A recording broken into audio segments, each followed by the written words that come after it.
excuse me. When my family, which is my husband Greg, our daughter Sarah, and I, lived in Wisconsin before we moved to Portland, we once had a foot of water in our basement, and that just about did me in. So I cannot imagine, nor do I want to, what those flood waters must have been like. What a terrifying, violent, horrific event that was, all brought about by God.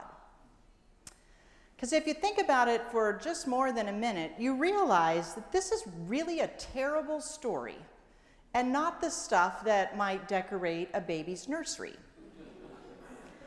God is so put out with human beings, the very human beings that God created in God's own image. God is so put out with everyone that God decides to go back to the proverbial primordial drawing board and start over. But it's just a story, right? A story that was created to explain a catastrophic flood that really did happen, a story that was told around campfires and passed down in tents, a story that was eventually written down by a few different people, a story with some details that were probably forgotten and some embellishments that may have been added. What we have today is a story that tells us something about God and something about humanity and something about our relationship with each other. So perhaps the first thing to say in trying to make sense of this story is that God gets to be God. And to follow up that quickly by saying that what we have in this story is only one interpretation of who God is and how God acts. I don't want to give my heart and my life to a divinity who cruelly destroys humanity and the entire creation because people have become disobedient and violent. I don't like God very much in some interpretations of this story. So I was grateful to find some other interpretations to play with, the first coming from a biblical scholar named Terence Fretheim, who wrote in his book, The Suffering of God, God's judgment is not a detached decision, like flicking a switch. God is caught up in the matter. The judgment is a very personal decision, with all the mixed sorrow and anger that go into the making of decisions that affect the people whom we love. Grief is always what the Godward side of judgment looks like. Isn't that a great sentence? Grief is always what the Godward side of judgment looks like. In this terrible judgment that God makes, there is an equally terrible grief that God must bear. If you have ever loved someone who has deeply disappointed you, or worse, you know what that grief feels like. Another thing that helped me look at God's actions in this story is something that happened to a friend of mine. She's a pastor, and she had been going through a really tough time at her church. And after the worst of the storm had passed, she went on a spiritual retreat. And during the retreat, the leaders were doing a Lectio Divina, which is a slow and meditative reading of Scripture with a lot of repetition. And for reasons I don't understand, they chose the story of Noah's Ark, which is not the most spiritually fulfilling story, in my opinion.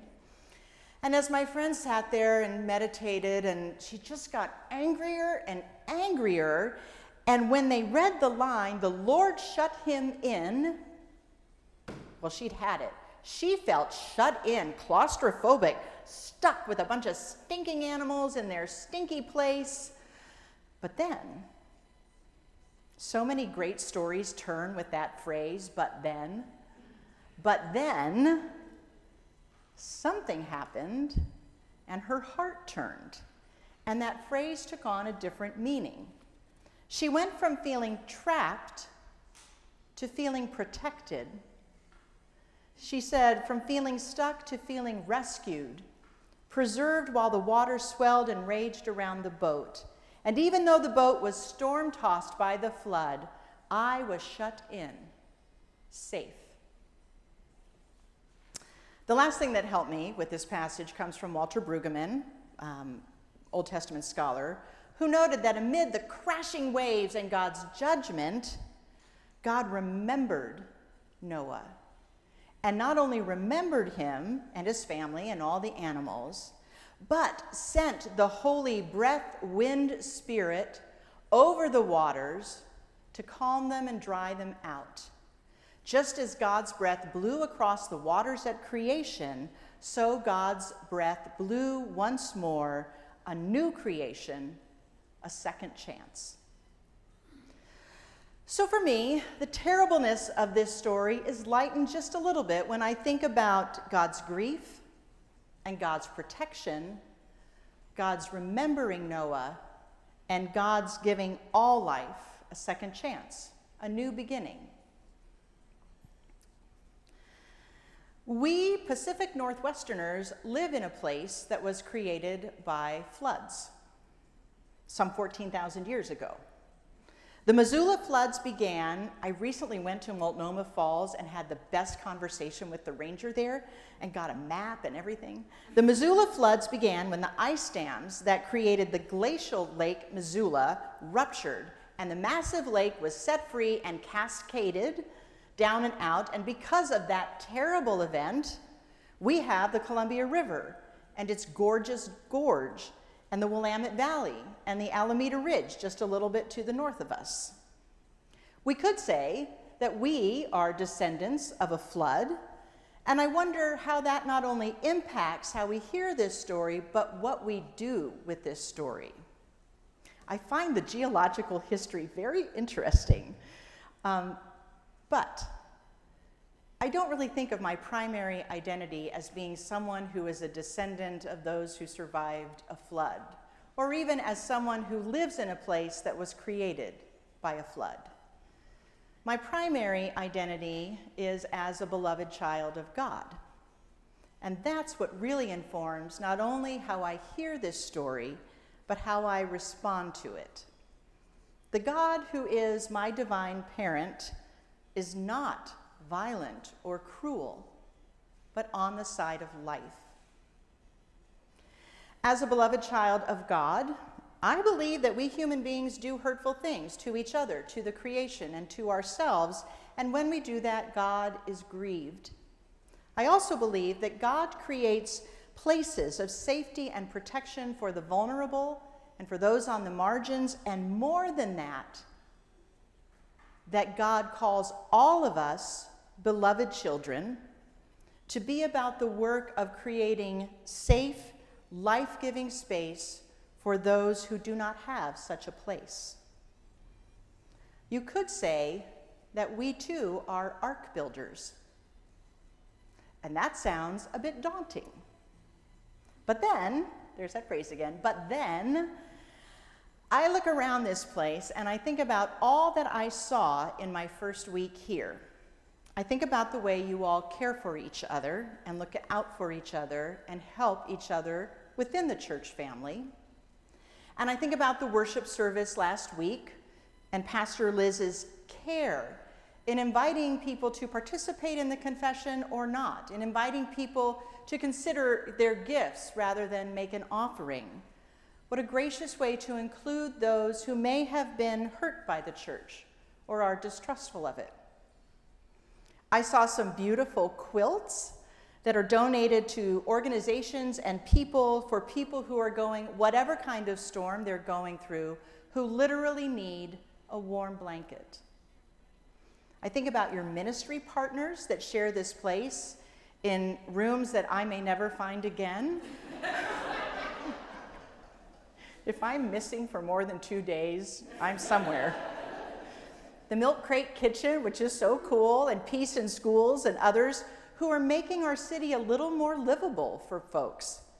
And I'm so grateful that you made the decision years ago to become a More Light Presbyterian church, taking a clear stand that all people, regardless of their sexual orientation or gender identity, are truly welcome here. I don't know what you all do when you're not at church, although some of you are at church a lot. Donovan, Kathy, Bobby. I don't know what jobs you go to. I don't know how you support the family that you're raising. I don't know, for those of you who are retired, how you spend that retirement time. But I suspect that there is a whole lot of ark building going on that never makes the news, that never wins awards, but is the holy work that gives the tempest-tossed another chance and a big wallop of hope. So good on you. Good on you. And then sometimes I wonder how grieved God is right now, especially with the United States and its leadership. The cruel outcome of capricious decisions, the flagrant abuse of power, the meanness of it all breaks my heart and yours and God's. I completely resonate with the cartoon that says, "My desire to be well-informed is currently at odds with my desire to stay sane." And I wish that would let us off the hook. But as beloved children of God, as descendants of those who made it through the floods, we cannot let our siblings loose in the water. You are already about the business of building arks, and I look forward to joining you in that work, to the glory of God.